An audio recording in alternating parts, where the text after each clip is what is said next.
Im Münsterländer Platt gibt es zwei Vokale, die im Hochdeutschen fast gar nicht vorkommen. Dabei geht es um die jeweils sehr offen gesprochenen langen Vokale O und Ö. Normalerweise werden beide Vokale geschlossen ausgesprochen, wie zum Beispiel in den hochdeutschen Wörtern Ofen oder Öfen. Entsprechende Wörter gibt es auch im Münsterländer Platt. Ropen, rufen, koken, Kuchen, Don, tun, bzw. söken, suchen, söt, süß oder Föte, Füße. Beide Vokale werden im Hochdeutschen offen ausgesprochen, sobald sie kurz ausgesprochen werden, zum Beispiel in Wörtern wie Hoffnung oder Öffnung. Entsprechende Wörter gibt es auch im Münsterländer Platt.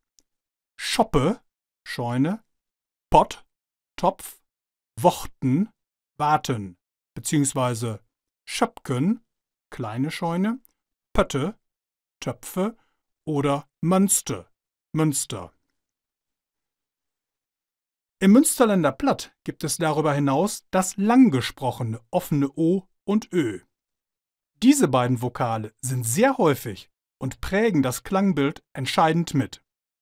Dazu einige Wortbeispiele. Zunächst für das offene lange O. Schorb, Schaf, Rosen, laut schreien, Kore, Karre. Oder für das offene lange Ö.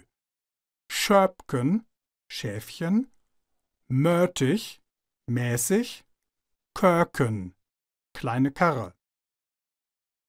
Geschrieben werden das lange offene O und Ö so, dass ihnen ein A bzw. ein Ä vorangestellt wird. Das lange offene O wird also AO, das lange offene Ö ÄÖ geschrieben. Diese Schreibweise ist allgemein verbreitet.